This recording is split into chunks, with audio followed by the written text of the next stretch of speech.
Appreciate that introduction. That was very kind. I feel humbled by it.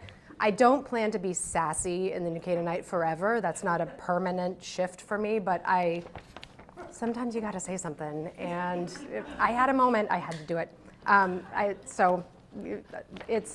It really is mostly about writing about food for me. I am an eater, and I came at it from that direction.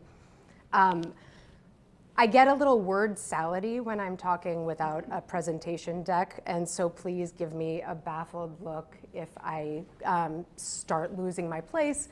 I wrote a long speech out on Monday, and I realized nobody wants to watch someone just read a bunch of words, so I'm going to just go off the cuff.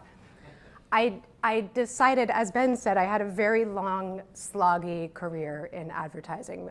I spent 25 years in it. I have recently decided to leave and focus completely on writing.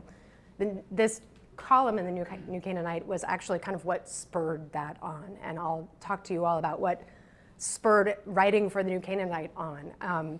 It's actually because of Chef Prasad that I decided to do any of this, and I don't think Chef Prasad even knows that. He would probably be surprised, but one night, it was probably exactly 8 years ago, my husband and I went out to dinner in town. We did not have reservations. It was a Saturday night. We found a parking spot that was right in front of Chef Prasad's restaurant. We were like, let's go in. Why not? We had never been in person before. We'd always gotten takeout from Chef Prasad, as one kind of tends to do for some reason. And we sat down outside. It was a beautiful night. They had string lights over the patio. I don't know if they really seat people over the patio so much anymore. And the food started coming out. And I always get saag paneer whenever I order Chef Prasad because it's phenomenal. We also had a halibut dish. There was a crab appetizer. And when you get takeout and you bring it home, it's in a plastic thing. It cools down. It's not quite the experience that you have when you're eating live at a restaurant. The food started coming out. The naan was super hot. There's this little caddy of chutneys. It was a phenomenal experience, and I got very excited about it, and I wanted to share it. And I thought everyone should be doing this. And yet, looking around the restaurant, there were 2 other couples there, and I thought, this is Saturday night, it's prime time, we should be packing these seats with butts, so to speak. And I thought, I don't know how to really do that, I don't, beyond like going on New Canaan Moms and saying, everyone get down here, it's phenomenal. I wanted to do something that was a little bit more formalized and enduring to hype up this experience that I was having. I had also had 2 glasses of wine, which sometimes emboldens one to get really, effusive about things. And so before we had left dinner, I had reached out to NewCanaanite. I did not know Mike Dinan. I thought NewCanaanite was like a newsroom full of people. I knew nothing. Mike Dinan wrote me back within half an hour and I said, can I write a review of Chef Prasad? This is a delicious meal. Mike Dinan wrote me back. He was like, sure, why not? I think he was excited about free labor. Like, yes, please do it. Why not? Excuse me. So I did it. And by the time I went to sleep that night, I had a draft of this review. I haven't gone back to read it. I'm sure it's awful, but it's there. There's this adage that people attribute to Ernest Hemingway, which is write drunk, edit sober. It's actually Peter DeVries who said this. It was not Hemingway. I think actually Hemingway did like to write sober. I had written, not inebriated, but effusively that night. And I went back the next day. I edited down what I had, and I sent it off to Mike Dinan and started this kind of informalized, every once in a while when I could do it, food column. I wrote about Hashi. The pandemic came around and I started writing about restaurants that I really wanted to make sure stayed open during the pandemic. I wrote about getting takeout and serving it in your dining room to make sure that we kept these restaurants open and could support them. And so later, I think it was 5 years ago Mike came to me and he was like, let's make this a real recurring monthly column. Let's, get you paid. He got a sponsor. Walter Stewart sponsored it, which was wonderful because once I got paid for it, I could afford my research, which can honestly get quite expensive.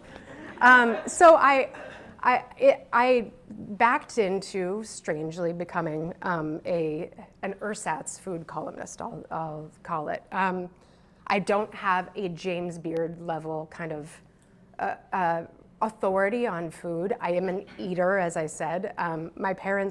My mom was from Louisiana, my dad was from Florida. My parents were phenomenal cooks, and I was raised to be, I guess, to like put it in the Ted Lasso terms, to be curious and not judgmental about food. When my friends were still super into chicken nuggets and fish sticks, I was, my parents' food that they cooked at home was gumbo, jambalaya, shrimp etouffee. Like, I was eating crawfish, and my friends were like, "This is weird food. Your family eats very strange food." And I was like, "Yes, and let's go out to sushi." Like, I've always been pretty curious about food. I try everything. I don't like everything, but that's part of what this writing is about. Excuse me. The thing I want to be able to, the blank space in food journalism, I believe, is something between the formality of extremely, disciplined and legitimate food writers, and then the world of bloggers and Instagrammers that is quite the opposite. I think both are really valid, and there's no wrong way to get people to go out and enjoy their communities more, to support small businesses. All of that's good. I think traditional food journalism gets super precious. I don't always need to know 16 synonyms for the word spicy when the word spicy actually does just fine. I don't need to know the soil pH from where a beet came. Like, sometimes there's just more information than you. Robin's like, I do need to know the soil pH.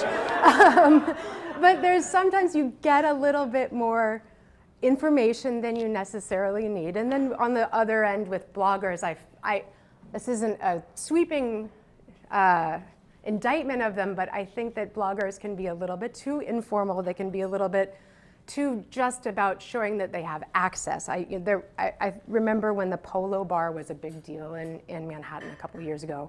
Every Instagrammer and food blogger was like, I went to the Polo Bar, I hated it. Like, you don't need to just say you went somewhere that everyone else went that doesn't have any problem filling the spots. So I want to be an approachable style person who writes about food and culture in the middle of all of that without the self-importance, I guess, of either, truly. I think the bigger, the writing part is a joy. I think after a long career in advertising where you're writing, you can write 3 words on a billboard, or you can put 2 jokes in a 30-second TV spot. To be able to be actually effusive and write longer form stuff and have people want to read it rather than have it be the thing you skip over in order to get to like the other side of the football game or what have you, that's been a true joy. But the biggest thing, I think, and the biggest revelation about this is that I'm hyping small businesses that I believe in. This is a way to connect to and serve this community. I think that's connects all of us in this room, right? This is the Rotary Club is a foundational, important part of New Canaan, serving this community, helping get money where it needs to go, and also bringing people together for Lobster Fest. I think that we each have a way that we can help our town, whether it's a superpower that you have or a freak flag that you fly. Everyone has a specific skill to bring to this, and that's what actually makes towns like New Canaan so beautiful and so well run, is because everyone is kind of charging in and saying, how do I help? What's the one thing that I can do to help? And writing may not be the only way that I can help, but it certainly is one way that I want to help make sure that people are engaged, know what's going on in town, and gets people excited about what we have. We also, I think, sometimes get a suburban, I guess we think that what we have in the suburbs isn't as remarkable as what people have in big cities, and I think that's actually not true. We've got good stuff here. We've got good people. So that's the way I contribute. I hope that it is of some value to people. I hope I've helped people find, a good donut when you're looking for one, or yeah, as you should always be looking for one. It's a real joy. I think writing is accessible to absolutely everyone, and if you can talk, you can write. I want to encourage everyone. I know Nick and John, like you are both also journalistic writers who are helping our town learn more through what work you do. I think that everyone can be doing this. There are a lot of interesting stories in this town. I have so many friends who will tell me, man, I can't write this email. I'm really not a writer. And then we'll go out to dinner and they tell a hilarious story. So I truly believe writing is a matter of putting one word after the other. And it's not that it's easy. I have spent a lot of time deleting terrible combinations of words in my day, but it is something that everyone can do. I also think that this kind of taps into a bigger societal need, but I think society needs good writing. Society needs writing that will pull readers in. And this is maybe more important now than ever. There's a lot with nuance and complexity that exists in the world, and it's not something that can always be condensed down to a single meme. It is the job of any writer, journalist, opinion person to make this information accessible so that people can make decisions about it. And I think that what's interesting is as our social media and our phones have become much bigger parts of our lives, we just scroll. There's information that's flying at our eyes all the time, and it's not necessarily making us more informed. It's making us a little bit more polar. As Ben mentioned, I'm from California. I grew up in the Bay Area and then lived in San Francisco for 10 years after I graduated from college. And I cannot say enough how many people you would meet at cocktail parties or bars who worked in tech who were saying, I'm building something that's going to make the world a better place. And this is in 2002 through 2008. And they believed it, I believed it. This was a very earnest time, and all of the technology that people were building truly did have the potential to make the world a better place. It's not untrue, but it had a lot of unintended consequences, and what we're calling now the attention economy, which is where human focus has been monetized, and everything is kind of fighting for your attention. It's all designed and engineered to be as tantalizing and shiny and unput-downable as possible. It's made us pretty distracted, actually. And so my parents read the newspaper cover to cover every single day of their lives. And I am acutely aware that I am much stupider than my parents were. That is fact. I'm not ashamed of it, really. I think that we're all products of our media environments, and this is kind of where we were. It's funny, I just said I was stupid, and I'm like, now let me write long-form stuff.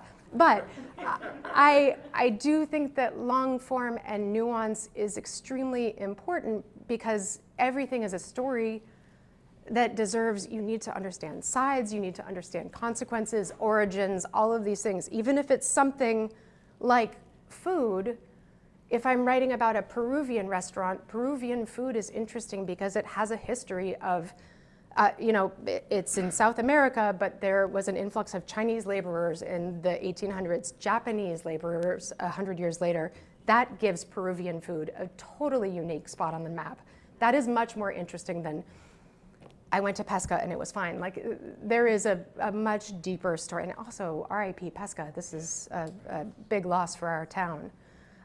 But everything has cultural import, a bigger story behind it, even if it's something as humble as an actual donut. So that's I really do think that we all need to keep reading. Scrolling is not going away as part of our lives, but I really do try to just read as much as I can.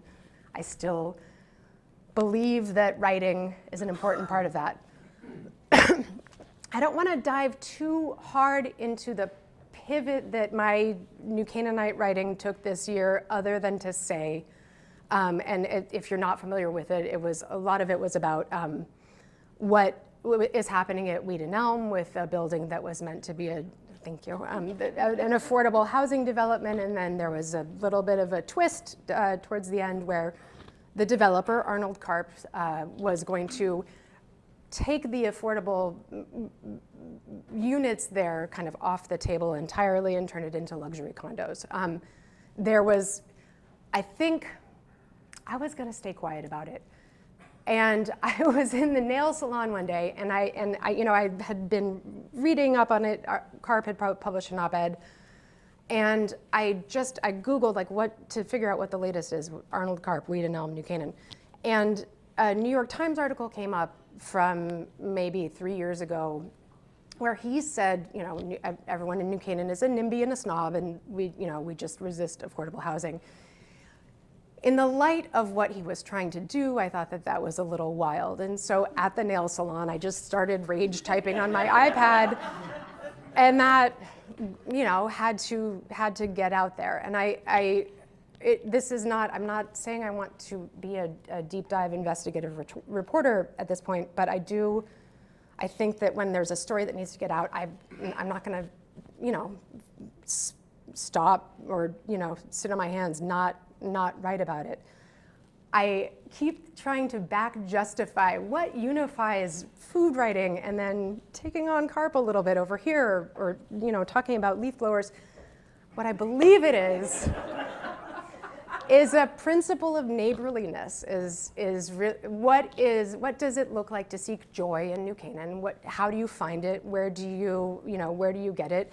If I get it from going out to tacos, which I absolutely do, but I also get it from knowing that I'm being a good neighbor to the people who live around me. I get it from knowing that I am looking out for how this community grows, what it looks like when it does. I think that all of that, and you tell me if this reverse justification is off base, but I think that there's an umbrella for all of this that is simply about neighborliness and seeking joy in New Canaan. So there's let me know if that doesn't work. There's a final thing I'd like to talk about, and then I'm actually going to read you out with a poem, which is probably very kooky. I thought that this may come up as a question, and it's something that everyone, I have conversations about this every day. I wanted to talk about AI and what the role of a writer is in the age of AI. I think I've heard the question more than once where people say, why would you bother writing these long things when AI can do it for you? And that's a wild question, but from a practical standpoint, I understand why it comes up. Interestingly, at the last 3 years that I spent working in advertising, I was working with Google Research, and Google Research is their long-tail research arm, is not necessarily commercialized, but it takes their technology and figures out what are the applications that we can find for this tech. And I was working exclusively on AI products with Google Research, making films about humanitarian and scientific AI applications that Google had in the hopper at that time. They were doing amazing stuff with AI. They're working with a team at Harvard to map every neuron in the human brain. They put together a flood warning system for the Amazon that gets people who live in the Amazon floodplain alerted of a flood that's coming, and it does it 7 days earlier than traditional flood forecasting can. They put microphones in trees in California in sites that have burned, in forests that have burned, to gauge how biodiversity returns after there's a big forest fire. So they do amazing stuff. And we were making films to kind of be like, look over here, AI is amazing, check it out. Meanwhile, AI was literally coming for my job. So there was a weird feeling. I kept getting emails on LinkedIn from friends saying, hey, do you know of anything out there? Because the job market in San Francisco or the job market in New York is absolutely terrible. And these are, award-winning copywriters with quite a bit of experience that would have had no trouble getting jobs 10 years ago. So no one was caught unawares by this, but it felt alarming. I felt weird kind of shilling for AI and doing a good kind of shiny PR job when this thing was giving my livelihood a kind of more tenuous footing. So I felt weird. I flew home to San Francisco, and the first billboard I saw on the 101 freeway said, "Stop hiring humans." And I was like, oh, what dystopia is this? I hate it. So I don't think that generative AI does a good job of doing what we do as humans yet. It genuinely does not. I have asked ChatGPT and Claude to oh, hey, write like me, and let's see how that looks. And it is not, these AI models are built to predict. They're built to predict what's most likely to come up next, not what is a surprising thing, what is the most artful thing to come up next. And I think that that's what really makes them, kind of holds them back. Maybe they'll be re-engineered. That's what I believe holds them back from really coming for any of us. That doesn't mean that they're not extremely popular. That doesn't mean that you aren't getting 100 AI written emails every day. But I don't see them as capable of having taste yet. Beauty happens in improbable places and improbable ways. So I don't want to say we shouldn't be worried about it, but I also want to say that putting personal guardrails around how we use it is the way to stay from completely losing our minds over it. I do use AI for research. I think that if you have it do your bidding versus doing your thinking, it's an important tool. If I was working on the CARP piece, for example, if I want to find out a specific set of qualifications for affordable housing from a Connecticut government website. I don't know if you've ever used a government website before, but they are absolutely miserable places. It takes a long time. I can spend 7 minutes looking at the state website and trying to find this information, or I can ask Claude, hey, where can you find this document for me? And then I'll read it myself and then move on to the next sentence. Put another more R-rated way that will probably ensure that I'm never invited back to the Rotary Club. Make AI your bitch, not your brain. That's maybe more memorable. I think that it can help us. I just think we need to ensure that we're letting it help us in the right ways and not allowing it to overtake our critical thinking or the stuff that we get genuine joy out of. There is no substitute for what we experience as humans, for how we connect to each other. The Rotary Club is a huge part of this. The AI can't replace what's happening in this room right now. It can't make Lobster Fest happen. It can't serve the community. And I think that this is the place where we have to feel pretty good about what we are experiencing and what we can do as humans, because the robots can't do it, at least not yet. To that end, I'm going to share a poem that I wrote at a writers' conference this year, unless I lost the last page of it. Nope, here it is. That's about AI. And I was at the Colgate Writers Conference. It's a phenomenal gathering of writers of all different stripes that Colgate hosts in June. Towards the end of the week, I started worrying that everyone, especially the young people, were like, oh, AI, why am I doing any of this? So this is about that, but this is also about this. I called it Thing.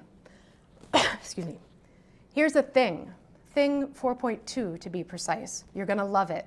It will eat your history, belch your secrets, spit out all the words that ever existed. It will book your flights.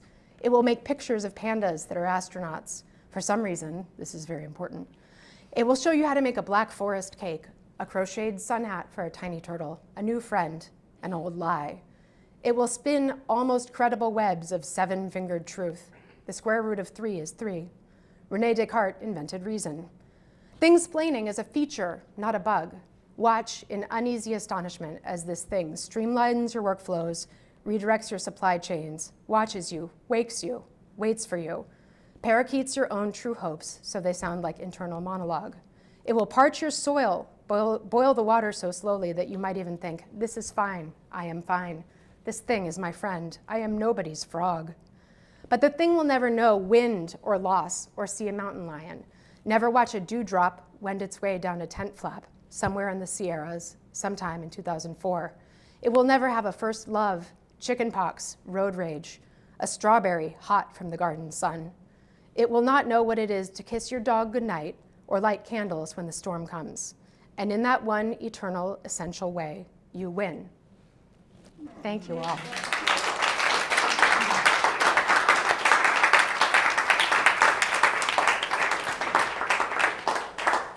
You still have some time, some questions? I want to thank you for writing that article about Weed Street. I live right across the street, and there's such a great group, especially of young families that have been bravely fighting, and they're very measured, and what they do, they think and they reason, and for you to step up and write that article and really go through the chronology was really wonderful. Thank you. And Thank really, you. it is about community, neighborliness and community, and just thank you for your time. It made a huge difference. I'm glad that I was able to do something that helped in that moment, and thank you. Those families are incredible, and I'm amazed that they've hung in. Three Yeah. interveners who were really not treated fairly by. He was bullying them, Yeah. 100%. Yeah. Thank you. Thank you. Yeah, but don't stop writing about donuts and stuff. I'm still on it. Yeah.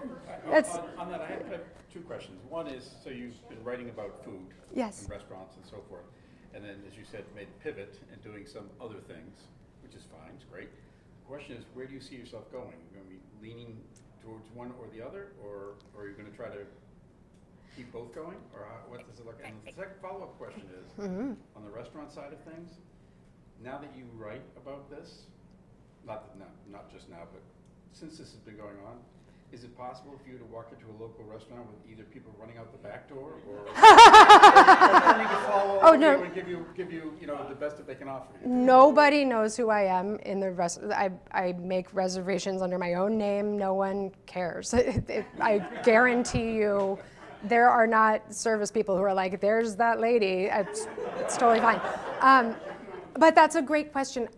I think the spicier, sassier stuff is totally only as needed. I do believe that, and Mike and I talked about this last week, I don't know that my NewCanaanite column will go on until the end of time. There is a geography kind of binding how many things there are to write about here, so I may seek, bigger scale stuff in the future or try and do my own thing. I'm not totally sure there yet. I think restaurants and shops are kind of, that's where my heart is in this writing. But also, like I wrote something about, there's a long story, but there's something called Wonder in Stamford that's kind of impersonating small businesses and uses delivery. That's a bigger cultural topic. The Boston Globe called me about it last week, that we need to shoot down. Like, I think that there is wow, I'm really messing up this answer. There's a spectrum. I want to stay on the food and like fun cultural side of that spectrum. But sometimes there is, important stuff to dip into. Terrific. Thank you. Thank you. It was very lively and it was very refreshing. I very much liked your allocution. Do you write at all about other businesses in town beyond restaurants? I do. What people are coming up with, or just something that's inventive or fun, or beyond just a store or a restaurant? I do. I mean, if it interests me, I will chase something down and interview people and talk about their ideas. I've written about nonprofits. I've done like an award show type thing, but yes, I do. Also, I just wanted to say one more thing about the AI, because it's really apropos what's going on right now all across all areas of life, the whole AI. And I fully agree with you. You have to know how to harness it before it takes over. Before people get too addicted to using it that they no longer have free thinking. Absolutely. And it's true that it cannot